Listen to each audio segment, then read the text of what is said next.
Aku akan langsung coba ke hasil LPDP guys. Yang doain ya. Mudah-mudahan sukses Bebe. Doakan. Bismillahirrahmanirrahim. Aku juga deg-degan sih. Alhamdulillah. Lulus. Alhamdulillah.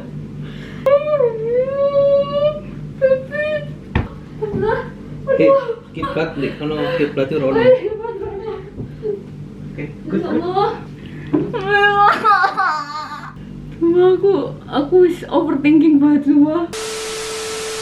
Aku sangat bersyukur bisa mencapai titik yang kalian tonton di video tadi. Cuman pastinya di balik layar ada sangat banyak hal yang harus aku lakukan, harus aku perjuangkan untuk bisa mencapai hal tersebut. Makanya di video kali ini aku akan coba sharing apa aja sih yang aku lakukan, tips and triknya selama menjalani seleksi untuk mendaftar beasiswa LPDP. Nah, sebagai konteks, aku kemarin daftar untuk beasiswa LPDP tahap 2 di tahun 2022, tepatnya untuk beasiswa magister luar negeri targeted entrepreneurship. Oke? Nah, semoga videonya ini tapi tetap bisa relate ke teman-teman yang mungkin berminat untuk mendaftar LPDP entah kapanpun nanti. Semoga video ini datang di waktu yang tepat. So, kalau misalnya kalian tertarik, pastikan kalian nonton video ini sampai habis. Walaupun mungkin agak sedikit panjang, siapkan catatan dan jajanan kalian. Aku akan bahas semuanya dari mulai seleksi awal sampai beres, bener-bener sampai ke pengumuman. So, kalau misalnya kalian tertarik, ya udah langsung aja kita stay tune. Yang pertama, yang paling penting kayaknya harus aku bahas dulu adalah bagaimana caranya strategi mendapatkan informasi dan juga merangkum informasi terkait beasiswa LPDP. Nah, sebenarnya paling gampang, langkah pertama yang kalian harus lakukan setelah nonton video ini adalah langsung ke websitenya LPDP. Terus kalian banyak pelajari hal-hal yang ada di situ. Karena anyway ya, tipe-tipe beasiswa LPDP itu udah banyak banget ya. Nggak cuma dipisah luar negeri sama dalam negeri, tapi juga ada beasiswa-beasiswa lain untuk magister luar negeri. Contohnya, misalnya beasiswa targeted itu nggak cuma entrepreneurship aja, ada untuk PNS, pendidikan kader ulama dan lain-lain. Ada juga beasiswa untuk afirmasi, ada beasiswa jalur reguler, ada beasiswa jalur PTUD, co-founding dan lain sebagainya. Nah, kalian coba kumpulkan dulu informasi-informasinya dari booklet yang ada di website beasiswa LPDP. Nah, sedikit tips dari aku, mungkin yang kalian baca di website ada beberapa yang misalnya masih bikin kalian bingung. Nah, kalian silahkan gali informasi dari rekanan kalian, teman-teman kalian yang udah sempet daftar dan diterima di beasiswa LPDP. Alhamdulillah kalau kalian punya orang-orang kayak gini akan sangat-sangat membantu. Tapi jangan sedih kalau misalnya kalian ternyata nggak ada gitu, tenang aja, kalian bisa cari informasi kayak di Telegram tuh. Jujur sangat-sangat membantu sih, aku join di Telegram terus cari-cari informasi, tanya jawab yang ada di sana, diskusinya seperti apa, aku gali informasi dari situ. Banyak banget dari awal sampai akhir seleksi, grup-grup Telegram ini sangat banyak membantu sih. Nah, terus so what-nya apa gitu? Abis ngumpulin informasi, terus ngapain? Nah, ini nih yang harus kalian lakukan adalah coba rangkum dengan rapih ya informasi-informasi yang kalian dapatkan tadi, entah di Google Sheet atau misalnya di Notion, dan kalian coba bikin timeline ya, step by step dari hari ini ke tanggal deadline seleksi, apa aja sih yang harus kalian lakukan. Mungkin les dulu untuk persiapan sertifikasi bahasanya kayak IELTS, TOEFL, atau mungkin nyiapin dokumen esai, atau mulai hubungin recommender dan lain-lain. Itu kalian coba bikin timeline. Sebenarnya banyak banget orang yang pengen untuk daftar LPDP tapi mereka ngerasa kayak terlalu sibuk atau nggak tahu harus mulai dari mana, karena ya simply mereka ini nggak bisa mecah-mecahin ya goals besar untuk daftar LPDP ini menjadi step-step yang lebih kecil gitu. Nah, kalian coba pecah-pecah dulu jadi kalian nggak ngerasa overwhelmed, terlalu banyak informasi terus kayak ngerasa aduh kayaknya gue nggak bisa deh, kayak terlalu ribet gitu. Itu tadi aku ngerasa yang beda dari tahun ini, aku bener-bener bikin timeline yang detail apa aja yang harus aku lakukan, jadinya semuanya terasa lebih achievable. Oke, sekarang kita bahas hal kedua, yakni terkait seleksi administrasi. Mungkin satu tips dari aku adalah cobalah daftar ketika kalian udah siap aja. Kenapa? Ya, kita coba bedah di sini. Banyak ternyata cerita orang-orang yang gagal di tahap administrasi ini bukan karena dia nggak qualified, bukan karena dia nggak bagus, cuman gara-gara hal yang sepele. Misalnya nih ya, sertifikat bahasanya kadaluarsa atau sertifikat bahasa itu tidak memenuhi syarat. Hal-hal kecil ini sebenarnya sayang banget gitu kalau misalnya menghalangi kalian di tahap awal seleksi, yakni seleksi administrasi. Jadi pastikan semua dokumen yang kalian kumpulkan ini layak dan sesuai dengan aturan, itu dulu ya. Oke, biar afdol, di depan mata aku sekarang sudah ada laptop ya. Jadi coba kita bahas secara detail dokumen-dokumen yang perlu kalian siapkan ya, berdasarkan patokan aku ketika aku persiapan untuk beasiswa targeted entrepreneurship. Oke, yang pertama adalah soal form penilaian diri gitu. Nah, ini mungkin ada juga orang-orang yang menganggapnya kayak enteng aja ya. Cuman kalau dari pengalaman teman-teman aku lihat mereka they took this form seriously. Makanya aku benar-benar ketika di awal aku catat dulu semua pertanyaan-pertanyaan di form ini ada apa aja di dokumen yang terpisah. Lalu aku persiapkan jauh-jauh hari draft jawabannya itu kira-kira apa aja. Aku taruh semuanya ini jawabannya di Google Sheet, dan aku nggak lupa untuk lakukan proofreading, minta tolong ke mentor aku, terus habis itu ke teman-teman aku juga, ke suami juga ngebantuin kira-kira jawabannya udah oke apa belum. Terus kedua sekarang adalah soal pilihan kampus. Nah, ini ada 2 cases ya di LPDP yang mungkin aku tadi belum sempat mention, adalah ada orang yang daftar itu dalam kondisi udah punya letter of acceptance alias LOA, unconditional atau conditional juga bisa ya dari kampus mereka udah punya, atau kasusnya ada yang kayak aku nih ya, jadi daftar LPDP dalam kondisi belum diterima di kampusnya, belum ada LOA, tapi kita daftar di beasiswanya dulu. Itu dua-duanya sangat-sangat tidak apa-apa. Kita orang-orang yang belum dapat LOA, kita bisa milih 3 pilihan kampus nih gitu untuk didaftarkan nantinya. Jadi di sini aku kayak ngisi ya kira-kira 3 alternatif lah gitu. Kira-kira apa? Nah, tapi kalau misalnya kalian udah ada LOA, ya udah nggak usah pusing-pusing, langsung isi aja kampus yang udah ada LOA sertifikatnya atau lettersnya itu. Oke, nah ini ya, dalam memilih kampus ini jangan sampai kita ngerasa kayak ya udahlah nanti ganti aja lah di akhir, isi aja apa yang aku impikan sekarang. Nah, ini kita juga harus strategi sih menurut aku dalam mengisi bagian ini gitu. Usahakan kalian beneran lakukan riset dulu ya, lakukan riset untuk kampus-kampus yang kalian kayaknya agak minatin, negaranya kira-kira di mana, jurusannya apa, pelajarannya apa, sedikit banyak itu kalian udah outlining sekali lagi misalnya di Google Sheet. Kalau yang aku lakukan, kalian bisa cek aja di sini tuh. Aku benar-benar riset sangat banyak kampus yang ada di Amerika yang nawarin jurusan MBA, khususnya yang ada program konsentrasi di entrepreneurship atau innovation. Aku benar-benar cari itu ya, dan yang terpenting sebenarnya di awal ini adalah cari requirement-nya. Jadi ini beneran harus strategis ya menurut aku, dan setelah kalian riset, silahkan kalian tentukan pasti ya sesuai dengan minat kalian dan aspirasi karir dan kontribusi kalian ya kalau milih kampus. Cuman juga nggak ada salahnya kalian perhatikan dan riset juga ranking-ranking dari kampus tersebut. Nah, itu kalau yang aku lakukan seperti itu, tapi aku lihat juga ada banyak sih orang-orang yang benar-benar berani gitu ya istilahnya dalam mengisinya, juga nggak apa-apa, terserah kalian, nggak apa-apa.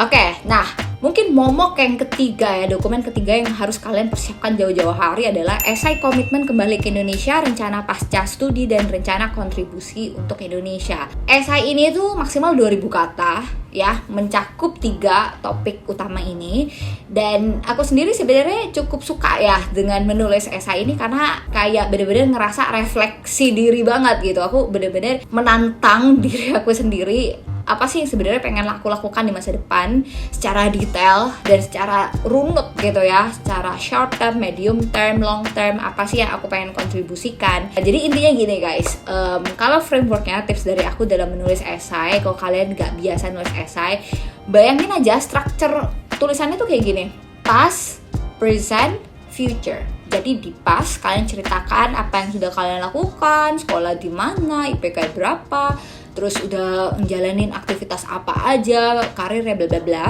Nah, habis itu nyambung lagi ya, past, present, habis itu di future kalian pengen masuk kampus apa kontribusi yang mau kalian lakukan, rencana karir, mau kerja di mana setelah lulus, dan lain-lain. Nah, jangan lupa juga ya, it's not all about you ya. Jadi manfaatkan juga 2000 kata ini untuk masukin kira-kira apa sih masalah yang mau kalian selesaikan ya dengan kalian sekolah di luar negeri. Nah, ini aku masukin di bagian present tadi. Jadi kok pas itu lebih ke apa yang sudah aku lakukan. Di presentnya itu selain yang aku lakukan sekarang, aku juga ceritakan kira-kira apa sih masalah Indonesia yang Indonesia hadapin sekarang, yang aku lihat ya, aku alami dari menjalankan karir selama 6 tahun belakangan.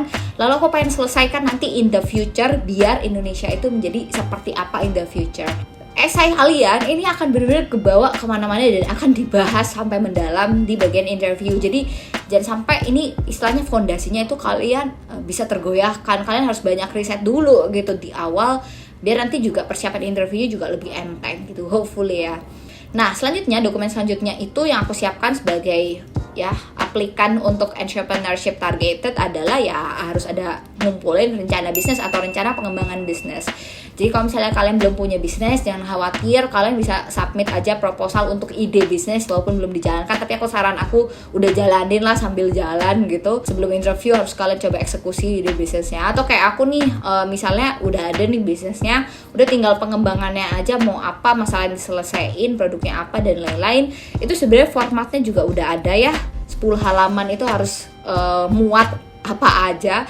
Itu kalian silahkan cek aja di buku panduannya. Oke, nah selanjutnya recommendation letter. Nah, recommendation letter ini juga untuk tipe beasiswa aku, kita minta dari dekan atau rektor yang punya program kewirausahaan di kampus dia. Dan kebetulan alhamdulillahnya di SBM ITB itu ada, jadi aku minta aja ke dekan aku di fakultas. Atau kalau misalnya emang kalian di kampus tuh nggak ada yang kayak gitu, ya udah kalian bisa minta dari inkubator terdekat dan lain-lain. Itu juga katanya sih juga bisa, tapi untuk memastikan kok ada yang bingung-bingung gini, silakan ketiket bantuan aja atau coba nanya di forum Telegram aja.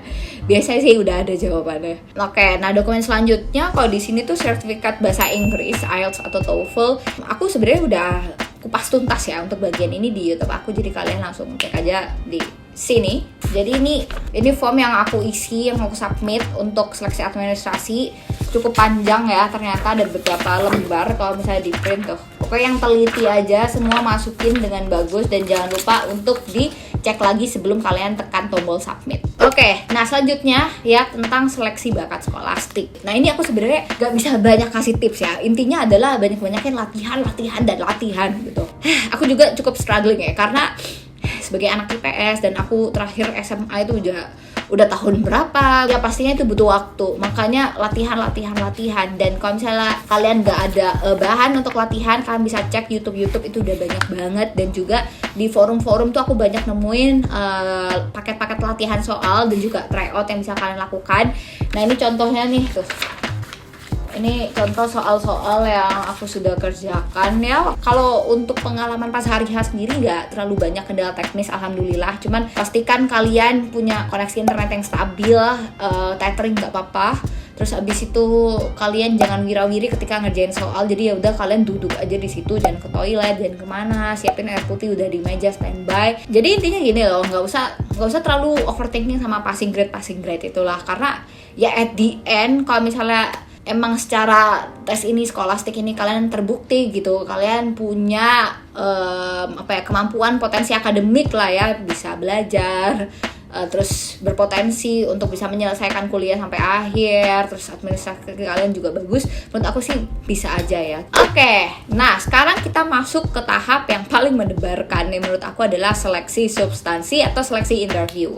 Oke, nah buat menghadapi seleksi substansi ini, jujur aku persiapannya cukup lama ya, ada beberapa hari ya bahkan minggu. Nah kira-kira apa aja sih yang aku lakukan untuk persiapan? Yang paling pertama yang aku lakukan waktu itu adalah aku coba cari referensi pertanyaan sih, daftar pertanyaan yang bakal tanyain tuh apa aja. Nah sekali lagi aku tanyanya di forum-forum, tanya ke teman-teman, terus aku tulis rapi-rapi di Google Sheet. Terus aku tuh bener-bener coba sih kayak bikin outline-nya, kira-kira mau jawab apa aja. Terus sama kira-kira aku mau ngomong apa untuk opening dan juga closing statement. Itu juga gak kalah penting untuk dipersiapkan sih.